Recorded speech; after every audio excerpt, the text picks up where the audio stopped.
మధురం మధురం నీ వాక్యం నా త్రోవకు దీపం నీ వాక్యం. యేసు నామములో మీకు శుభములు సమృద్ధిగా కలుగునుగాక. మధురం నీ వాక్యం అనే కార్యక్రమానికి స్వాగతం. ఈరోజు మనం 2025 ప్రభు కృపా సంవత్సరం అనే అంశం 9వ భాగం ధ్యానించుకుందామండి. మధురం మధురం నీ వాక్యం నా త్రోవకు దీపం నీ వాక్యం. ఈరోజు యోసేపులో నిరీక్షణ ఏ విధంగా ఫలించింది అనే అంశాన్ని గురించి ధ్యానించుకుందాం. యోసేపు నిరీక్షణ, హోప్ ఆఫ్ జోసెఫ్ అన్నమాట. నిరీక్షణ అంటే మంచి జరుగుతుంది అని విశ్వాసంతో ఎదురు చూడడం అన్నమాట. ఆ విశ్వాసం దేవునిలో అన్నమాట.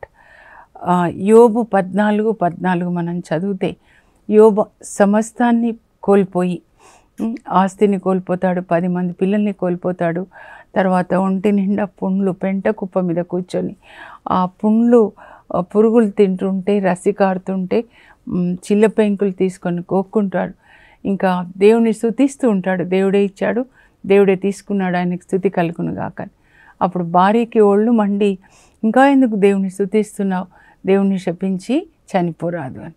కానీ యోబు ఆ పెంట కుప్ప మీద కూర్చుని దేవుని స్తుతిస్తూ ఏమంటాడంటే, నేను మంచి రోజుల కొరకు వేచి ఉంటాను, నా ఇక్కట్టులు తీరిపో వరకు నేను వేచి ఉంటాను. యోబు 19:25 నా విమోచకుడు సజీవుడుగా ఉన్నాడు, ఆయన కడన నన్ను సమర్థించి తీరుతాడు. ఆయన ఎలాంటి విశ్వాసాన్ని కలిగి ఉన్నాడో దేవునిలో. నా విమోచకుడు, నా దేవుడు, ఈ శ్రమల నుంచి విమోచించువాడు సజీవుడు, సర్వశక్తిమంతుడు అని చెప్తాడనమాట. అలా ఆయన నోటితో ఒప్పుకున్నాడు, హృదయంలో విశ్వసించి దేవుడు నన్ను విమోచిస్తాడు ఈ బాధల నుంచి, శ్రమల నుంచి అని హృదయంలో విశ్వసించాడు, నోటితో ఒప్పుకున్నాడు. అలాగే దేవుడు పరలోకం నుంచి దిగి వచ్చి యోబు శ్రమలన్నిటి నుంచి ఆయనను బయటికి తీసుకొస్తాడండి. యోబు 42వ అధ్యాయంలో మనం చూస్తామన్నమాట. ఆయన కోల్పోయిందంతా 2 అంతలుగా ఇస్తారు. తన మళ్ళా భార్య తిరిగి వచ్చేస్తుంది, మరలా 10 మంది కొడుకుల్ని ఇస్తారు, ఆస్తి 2 అంతలుగా పొందుతాడనమాట.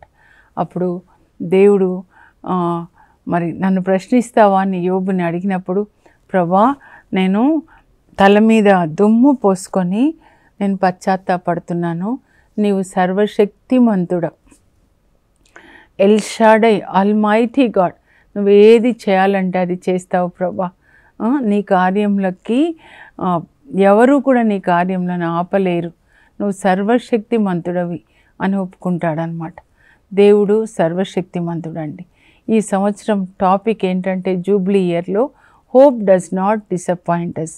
నిరీక్షణ మనకు నిరాశను కలిగింపదు, రోమా 5:5, లేదా నిరీక్షణ మనలను సిగ్గుపరచదు. ఏ విధంగా అయితే యోసేపులో ఉన్న నిరీక్షణ అతనికి మంచి రోజులను తీసుకొని వచ్చాయో మనం చూద్దామండి.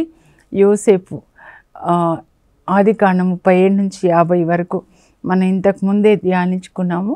ఇప్పుడు మరొకసారి ఈ యాంగిల్లో నిరీక్షణ, యోసేపులో నిరీక్షణ మనం చూద్దాం. యోసేపుకి 17 సంవత్సరాల వయసు వచ్చింది. అప్పుడు దేవుడు ఆయనతో మాట్లాడుతూ ఉన్నాడు అనమాట. అంటే దేవునితో కనెక్ట్ అయి ఉన్నాడు యోసేపు, కాబట్టి కళల్లో మాట్లాడుతున్నాడు. ఆ కళలో అందరూ కూడా, యోసేపు అతని సోదరులు అనమాట, 10 మంది అన్నయ్యలు, ఒక తమ్ముడు, వీళ్ళందరూ కూడా పొలంలో పంట కోసి పనలు కడుతున్నారనమాట. ఇప్పుడు జొన్న అట్లా, మొక్కజొన్న అట్లా చూడండి. అప్పుడు ఆయన పన నిల్చుండి ఉండగా తన సోదరుల పనలు వంగి నమస్కారం చేస్తున్నాయి. అంటే ఏంటి అనంటే, దేవుడు చెప్తున్నారు, రానున్న దినాల్లో నేను నిన్ను తలగా ఉంచుతాను అని చెప్పి. అలాగే ఇంకొక కళ కూడా కంటాడనమాట. ఆయన నక్షత్రం నిల్చుండి ఉండగా ఇంకా 11 నక్షత్రాలు, సూర్యుడు, చంద్రుడు అందరూ వంగి నమస్కారం చేస్తున్నట్లుగా. అంటే అమ్మ, నాన్న, సోదరులందరూ కూడా దేవుడు ఆయనతో మాట్లాడతారు. ఎప్పుడు అతనికి 17 సంవత్సరాల వయసులో. అయితే ఎప్పుడు నెరవేరుతుంది అంటే 30 సంవత్సరాల వయసు. అప్పుడు నెరవేరిందంటే యోసేపు ఏం చేశాడు? దేవుడు తనతో మాట్లాడిన ఆ యొక్క మాటల్ని కళల ద్వారా పరిశుద్ధాత్మ దేవుడు మాట్లాడతారండి, దర్శనాల ద్వారా మాట్లాడతారు. అది ఆయన హృదయంలో దాచుకొని దేవుణ్ణి స్తుతిస్తూ ఉన్నాడనమాట. మన అబ్రాహాంని గురించి ధ్యానించుకున్నాం కదా. నిరీక్షణకు ఆధారమే లేనప్పుడు అబ్రాహాం నిరీక్షించాడు. దేవుడు ఎన్నో జాతులకు నిన్ను తండ్రిగా చేస్తాను అని చెప్పినప్పుడు ఆయన దేహము మృతతుల్యమైనది. సారా కూడా వృద్ధురాలు, కానీ ఆయన దేవుని యందు విశ్వాసాన్ని కలిగి ఉండి, దృఢమైన విశ్వాసం, శూన్యం నుంచి సమస్తాన్ని సృజించిన దేవుడు ఈ వృద్ధ దంపతుల నుంచి సంతానాన్ని ఇవ్వగలడు అని విశ్వసించాడు, ఎదురు చూశాడు, మంచి జరుగుతుంది అని దేవుణ్ణి స్తుతించి దేవుని వాగ్దానాన్ని పొందుకున్నాడు. అదే నిరీక్షణని, అదే విశ్వాసాన్ని యోసేపు కలిగి ఉన్నాడనమాట. అలా ఒక తరం నుంచి ఒక తరానికి వాళ్ళు ఇచ్చిన ఆస్తి ఏంటంటే అబ్రాహాం, ఇస్సాకు, యాకోబు మరి 12 మందికి, అందులో ముఖ్యంగా యోసేపు, వాళ్ళు ఇచ్చిన ఆస్తి ఏంటంటే దైవ భీతి అండి. దేవునికి విధేయించి జీవించడం వాళ్ళ పిల్లలకి నేర్పించారు. విశ్వాసాన్ని కలిగి జీవించడం నేర్పించారనమాట. ఆ విశ్వాసమే మరి ఇక్కడ కూడా పనిచేసిందనమాట యోసేపులో. ఆ తర్వాత ఏం జరుగుతుందండి? ఆ కళ నెరవేర్చబడకూడదని అన్నయ్యలు అమ్మేస్తారు. మరి ఇష్మాయిల్కి వాళ్ళు వెళ్ళి ఐగుప్తులో పోతీఫర్కి అమ్మేస్తారు. అక్కడ చాలా నమ్మకంగా పనిచేస్తాడు 11 సంవత్సరాలు అనమాట. పోతీఫర్ గమనిస్తాడు, దేవుడు యోసేపునకు తోడుగా ఉన్నాడు కనుక అతడు చేయి పనులన్నీ కూడా విజయవంతమవుతూ ఉన్నాయన్నమాట. అలా అతడు చేయి పనులన్నీ విజయవంతం లగుట పోతీఫర్ గమనించి, దేవుడు అతనికి తోడుగా ఉన్నాడని గమనించి తన పెత్తనమంతా, ఇంటి పెత్తనం తాళాలన్నీ అతనికి ఇచ్చేస్తాడు. 11 సంవత్సరాలు నమ్మకంగా పనిచేస్తాడండి. యోసేపును బట్టి దేవుడు మరి పోతీఫర్ని దీవించాడు. అతని పొలము, పుట్ర అన్నీ కూడా దేవుని కృపకు పాత్రమయ్యాయి. ఇది అండి సాక్ష్యం. మన సాక్ష్యం ఏంటంటే మనల్ని బట్టి మన యజమానులు ఆశీర్వదించబడాలి. మనలో నీతి, డబ్బు విషయంలో, పనిలో నీతిని చూసి వాళ్ళు తాళాలు మనకి అప్పగించే అంత అనమాట. 39వ అధ్యాయం ఆదికాండంలో మనం చూస్తున్నాం. అయితే యోసేపు భార్య పోతీఫర్ శోధిస్తుంది, కానీ ఆ శోధనకి యోసేపు లొంగలేదండి. దేవుడు ఒక వ్యక్తిని ఉన్నత స్థానంలోనికి తీసుకొని రావాలంటే ఆ వ్యక్తిని శ్రమల గుండా తీసుకొని వస్తాడు. అలాగే ఆ వ్యక్తికి శోధనలను అనుమతిస్తాడు. ఆ శోధనలు మనం జయించాలి. యేసుప్రభు కూడా పరిశుద్ధాత్మని పొందిన తర్వాత సేవకి ముందు దేవుడు కూడా సైతాను ఆయనని శోధించడానికి అనుమతిస్తారు. కానీ యేసుప్రభు ఆ శోధనలన్నీ జయిస్తారు. మనం కూడా అలా జయించాలి. అలా జయిస్తాడండి యోసేపు. అయితే పోతీఫర్ భార్య మరి అబద్ధాలు ఆడి అతన్ని జైల్లో పెట్టిస్తుంది అన్నమాట. అప్పుడు జైల్లో 2 సంవత్సరాలు ఉంటాడు. అక్కడ కూడా ట్రైనింగ్ అండి, ట్రైనింగ్ అన్నమాట. దేవుడు ఆయనకి ట్రైనింగ్ ఇస్తూ ఉన్నారు. అప్పుడు చూడండి, ఆయన ఆ యొక్క దర్శనాన్ని, దేవుడు ఏదైతే ఇచ్చారో నిన్ను తలగా ఉంచుతానని, ఆ దర్శనాన్ని కలిగి ఉన్నాడు, విశ్వాసాన్ని కలిగి ఉన్నాడు. కనుక అతనికి 30 సంవత్సరాల వయసు వచ్చినప్పుడు ఫరో రాజుకి కళలు వస్తే ఆ కళల్ని వివరించి ఆదికాండం 41:41లో ఆయన ఐగుప్తుకి గవర్నర్ అవుతాడు. అది దేవుడు చేస్తారనమాట. అయితే గవర్నర్ కావడానికి ఈ 13 సంవత్సరాలు దేవుడు ఆయనని అనేక శ్రమల ద్వారా నడిపిస్తారు. కానీ ఆ శ్రమల్లో ఏమవుతుందంటే మన విశ్వాసం బలపరచబడుతుందండి. రోమా 5:4 అన్నమాట. శ్రమలు మనకి ఓర్పునిస్తాయి. శ్రమలు మనకు ఓర్పునిస్తాయి. ఓర్పు సచ్చీలాన్ని ఇస్తుంది. సచ్చీలము మనకి నిరీక్షణను కలుగజేస్తుంది. ఈ నిరీక్షణ మనల్ని సిగ్గుపరచదు. Hope does not disappoint us. మనలను నిరాశకు గురి చెయ్యదు. రోమా 5:4-5 వచనాలండి. మీకు శ్రమలు వస్తున్నాయా అంటే దేవుడు మిమ్మల్ని ఉన్నతమైన పిలుపు కొరకు తయారు చేస్తున్నారు. చూడండి, శ్రమలు మనకి ఓర్పునిస్తాయి. ఓర్పు నుంచి సచ్చీలం అంటే మంచి క్యారెక్టర్ అన్నమాట. యోసేపులో ఒక మంచి క్యారెక్టర్ వచ్చేసింది. ఆ తర్వాత చూడండి పరీక్ష, తర్వాత నిరీక్షణ. దేవుడు తప్పకుండా చేస్తాడు.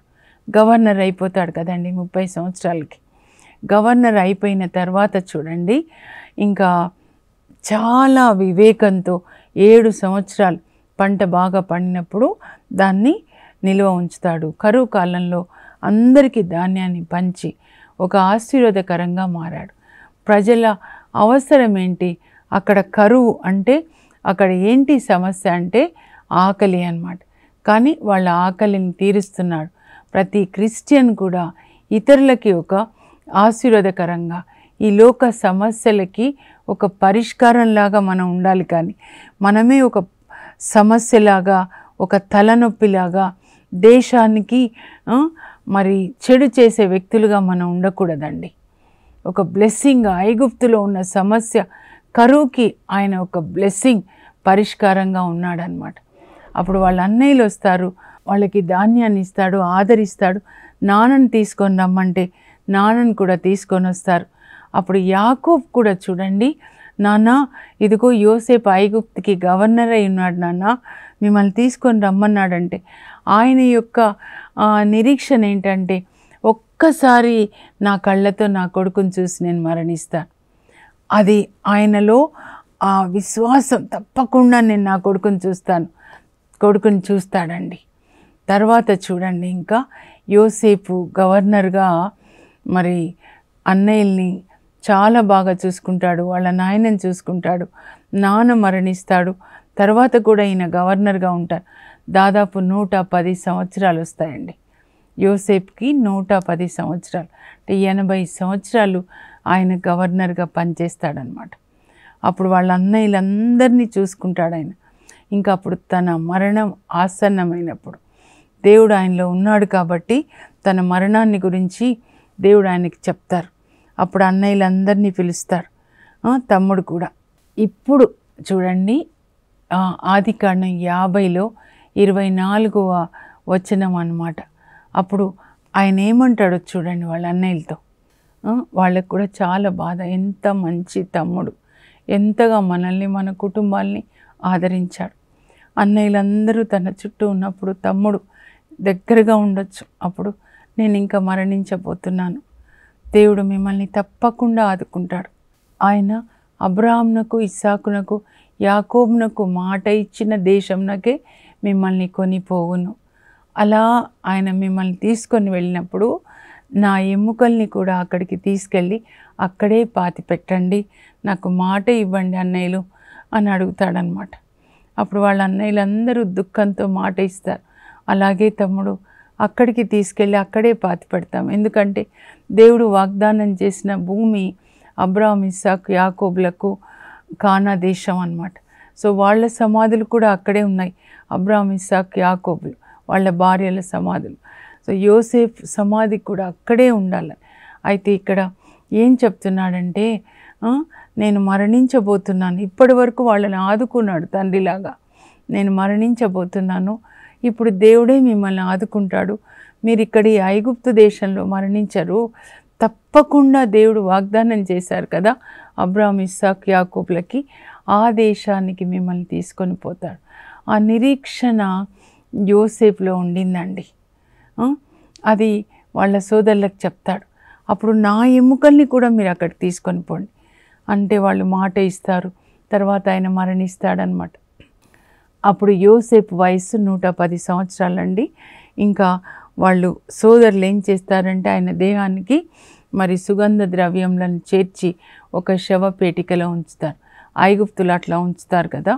ఇంకా ఆయన మరణించిన తర్వాత మీరు నిర్గమకాండం చూస్తే 1వ అధ్యాయం నుంచి వాళ్ళు 430 సంవత్సరాలండి అక్కడ బానిసలుగా ఉంటారనమాట. 430 సంవత్సరాల బానిసత్వం. ఏండ్లు దొర్లిపోతూ ఉన్నాయని ఉంటుందన్నమాట, రాయబడి ఉంటుంది. ఏళ్ళు దొర్లిపోతూ ఉన్నాయి. మరి ప్రజలు మొరపెట్టుకుంటున్నారు, ఇజ్రాయేల్ ప్రజలు, ఎన్ని సంవత్సరాలు ప్రభా మా మగపిల్లల్ని ఈ నైలు నదిలో పడేస్తున్నాడు ఫరో రాజు. మగపిల్లలు పుడితే ఇటుకలు చేపిస్తున్నాడు, వెట్టి చాకిరీ చేపిస్తున్నాడు, కొరడా దెబ్బలు, ఎన్ని సంవత్సరాలు. దేవుడు అప్పుడు వాళ్ళ మొర పరలోకానికి చేరుతుంది. దేవుడు దిగి వస్తారు, మోషే ద్వారా వాళ్ళని విడిపిస్తారండి. మీరు ఇప్పుడు నిర్గమకాండంలో 12వ అధ్యాయానికి వచ్చినట్లయితే అక్కడ దేవుడు వాళ్ళతో మాట్లాడతారు. మోషేతో ఒక గొర్రె పిల్లని వధించండి, దాని రక్తాన్ని ద్వారబంధాలకి పుయ్యండి, ఆ తర్వాత మాంసాన్ని మీరు కుటుంబంగా కాల్చుకొని తినాలి అని. నిర్గమకాండ ఈరోజు మీకు సంవత్సరంలో నెలల్లో మొదటిదిగా ఉంటుంది అని, నీసాన్ నెల అన్నమాట. సో 14వ తారీఖున ఈ విధంగా చేయండి. సాయంకాలం అంటే అలా చేస్తారు. ఆ రోజు రాత్రి యావే దేవుడు ఐగుప్తులో ఈ రక్తపు మరకలున్న ఇండ్లని దాటిపోతాడు. పాస్కా అంటే దాటిపోవట అండి. దాటిపోయి ఆ రక్తపు మరకలు లేని ఇండ్లలోనికి వెళ్ళి వాళ్ళ తొలిచూలు బిడ్డల్ని చంపుతాడనమాట. యావే జాగరణ చేసిన రాత్రి అది అన్నమాట. ఇంకా ఆ ఐగుప్తు తొలిచూలు పిల్లలందరినీ చంపుతాడు కదా. ఎవరిని మొదలుకొని అంటే ఫరో రాజు పెద్ద కొడుకుని మొదలుపెట్టి ఐగుప్తులో ప్రతి తొలిచూలు మగబిడ్డని చంపేస్తాడు. ఇంకా ఐగుప్తు అంతా రాత్రి ఏడుపులు పెడబొబ్బలు అన్నమాట. అప్పుడు ఫరో రాజు తన పెద్ద కొడుకు చనిపోయాడు కదా. ఇంకా అప్పుడు మోషేని పిలిచి అహరోన్ని పిలిచి తొందరగా మీరు వెళ్ళిపోండి, ఇంకా వెళ్ళిపోయి నా కోసం కూడా ప్రార్థించండి, వెళ్ళిపోండి, తొందరగా వెళ్ళిపోండి, లేకపోతే ఇంకా మేమందరం చనిపోవాల్సిందే అని అంటాడనమాట. అప్పుడు వాళ్ళు త్వరగా 14వ దినం రాత్రి కదండి పాస్కా భుజించారు, తొందరగా వెళ్ళిపోండి అంటే అది తెల్లవారుతుంది 15వ రోజు. వాళ్ళు ఐగుప్తు నుంచి వెలుపలికి వచ్చిన రోజు. పొంగని రొట్టెల పండుగ 15 నుంచి ఒక వారం రోజులు చేసుకుంటారనమాట. సో తొందరగా వెళ్ళిపోండి అంటే వాళ్ళు ఎంతమందిగా వస్తున్నారంటే ఐగుప్తులోనికి వెళ్ళినప్పుడు యాకోబు అతని కొడుకులు మొత్తం 70 మందిగా వెళ్ళారు. ఇప్పుడు వాళ్ళు ఐగుప్తు నుంచి బయటికి వచ్చేటప్పుడు 430 సంవత్సరాలు అన్నమాట. 6 లక్షల మందిగా వాళ్ళు బయటికి వస్తున్నారు. నిర్గమకాండం 12:41లో ఏం రాయబడి ఉంటుందంటే ఇజ్రాయేలీలు 430 సంవత్సరాలు నిండిన నాడే యావే వాళ్ళని ఐగుప్తులోంచి బయటికి తీసుకొని వచ్చాడు. 430 సంవత్సరాలు చూడండి. ఆ నిరీక్షణ వాళ్ళు ఆ నిరీక్షణని కోల్పోలేదండి. నిరీక్షణ కోల్పోలేదు. దేవుడు చెప్పాడు, అబ్రాహాంతో చెప్తాడనమాట. ఆయనతో నిబంధన చేసుకున్నప్పుడు ఆదికాండం 15:13లో చెప్తాడు, నీ సంతతి వారు ఐగుప్తులో 400 సంవత్సరాలు బానిసలుగా ఉంటారని. ఇక్కడ 430 ముగిసినప్పుడే వాళ్ళని బయటికి తీసుకొని వస్తారనమాట. తప్పకుండా మనకి కూడా ఒక రోజు వస్తుందండి. సైతాను బానిసత్వం నుంచి, పాపం నుంచి, త్రాగుడు నుంచి, ఇంకా రకరకాల తిండిబోతనము, సినిమాలు, ధనాశ, ఎలాంటి పాపమో ఈ సంవత్సరం జూబ్లీ సంవత్సరం దేవుడు మనల్ని విడిపిస్తారనమాట. అయితే వండర్ఫుల్ థింగ్ ఏంటి తెలుసా? మీరు నిర్గమకాండం 13లో వాళ్ళు బయలుదేరారనమాట. ఐగుప్తులో రామేసేస్ నుంచి బయలుదేరుతారు. మీరు మ్యాప్ చూడాలండి, నిర్గమకాండం మ్యాప్ చూడాలి. అక్కడ ఐగుప్తులో నుంచి బయలుదేరుతారు, రెల్లు సముద్రాన్ని దాటి అలా సినాయి పర్వతం దగ్గరికి 3 నెలలకు వచ్చేస్తారు. అయితే ఏం తీసుకొని వస్తున్నారండి? యోసేపు యొక్క ఎముకల్ని తీసుకొని వస్తున్నారు. నిర్గమకాండంలో 13:19 వచనం అన్నమాట. యోసేపు వాళ్ళ అన్నయ్యలతో ప్రమాణం చేయించుకుంటాడు కదండి. సో అలా వాళ్ళు చెప్పారు, తప్పకుండా మేము నీకు చేసిన ప్రమాణాన్ని నిలబెట్టుకుంటామని. ఆ ప్రమాణం ప్రకారమే ఇప్పుడు ఈ యోసేపు యొక్క ఎముకల్ని ఎవరు తీసుకొని వస్తున్నారంటే మోషే అన్నమాట. మోషే నాయకత్వంలోనే కదా ఇజ్రాయెల్ ప్రజలు విడిపించబడతారు యావే చేత. సో ఆయన ఎముకల్ని ఇప్పుడు తీసుకొని వస్తున్నారు. ఎప్పుడు మరణించాడండి యోసేపు, ఎప్పుడు ఆయనను తీసుకొని వస్తున్నారు మీరు చూడండి. 1805లో ఆయన మరణిస్తాడు క్రీస్తుపూర్వం అక్కడ ఐగుప్తులో. ఇప్పుడు తీసుకొని వస్తున్నారు 1446లో అన్నమాట. తీసుకొని వస్తున్నారు. ఇంకా తీసుకొని వెళ్ళిన తర్వాత చూడండి, మోషే అక్కడే మరణిస్తాడు. ఇలా ఐగుప్తు నుంచి బయలుదేరుతారు. సినాయి పర్వతం దగ్గర 1 సంవత్సరం 1 నెల 20 రోజులు ఉంటారు. 39 సంవత్సరాలు సంఖ్యాకాండం ఎడారి ప్రయాణం. ఆ ఎడారి ప్రయాణంలో చివర్లో అన్నమాట 40th ఇయర్ 11th మంత్లో వాళ్ళకి మళ్ళా ఇంకోసారి బోధిస్తాడు. దేవుడు సినాయి పర్వతం దగ్గర ఏదైతే బోధించాడో అవన్నీ అన్నమాట. అందువల్ల దీన్ని ద్వితీయోపదేశకాండం అంటారు. ద్వితీయ ఉపదేశం అన్నమాట. రెండవ మారు బోధిస్తున్నాడు. అక్కడేమో దేవుడు ఏది బోధించాడో అది మోషే ఇజ్రాయెల్ ప్రజలకు బోధించాడు. ఇక్కడేమో అది లిఖించి పెట్టాడు కదా దేవుడు బోధించిందంతా ఇంకోసారి చెప్తున్నాడు. మీరు కానా దేశంలో పోతే ఈ ఆజ్ఞల్ని పాటించండి. దేవుడు మీకు కట్టని ఇళ్లలో మీరు ఉంటారు, మీరు తవ్వని బావుల నీళ్లు తాగుతారు, మీరు సాగు చేయని ద్రాక్ష తోటలు మీకు ఇస్తారు. అప్పుడు మీరు మస్తుగా భుజించి యావేని మర్చిపోకండి అని చెప్తాడనమాట. ద్వితీయోపదేశకాండం చెప్పిన తర్వాత మోషే అక్కడే మరణిస్తాడండి. మరణించినప్పుడు దేవుడే ఆయనని నెబో పర్వతం దగ్గర అన్నమాట ఆయనని సమాధి చేస్తాడు. దానికి ముందే మోషే దేవుడు చెప్పినట్లుగా యెహోషువని తన సక్సెసర్గా అభిషేకిస్తాడు. ఇప్పుడు యెహోషువ గ్రంథం అన్నమాట. యెహోషువతో దేవుడు చెప్తారు, నా సేవకుడైన మోషే మరణించాడు, ఇప్పుడు నువ్వు లేవాలి, గెటప్ ఈ ప్రజల్ని నడిపించుకొని యోర్దాన్ నది దాటించి కానాను జయించి ఆ నేల 12 గోత్రాలకి నువ్వు పంచి ఇవ్వాలి. మోషే మరణించాడు అని అలా కూర్చొని దిగులు పడ్డం కాదు. You have to move on. మా అమ్మ మరణించింది, మా భర్త మరణించాడు, మా కుమారుడు మరణించాడు, కూర్చొని ఏడవడం కాదండి. మనం అనేకులకు ఆశీర్వాదకరంగా దేవుని పని చేయాలి. అలాగే యెహోషువ లేస్తాడు. దేవుడు చెప్తారు ఆయనకి సీక్రెట్ ఆఫ్ సక్సెస్. ఈ మోషే నీకు ఇచ్చిన ధర్మశాస్త్రాన్ని రేయింబవలు నువ్వు పఠించి దానిలో చెప్పినవన్నీ ధ్యానించి పాటిస్తే నీకు జయం కలుగుతుంది. అలాగే పాటిస్తాడు. మరి కానా దేశం అంతా కూడా యెహోషువ స్వాధీనమైందంట. యెహోషువ 11:15 అండి.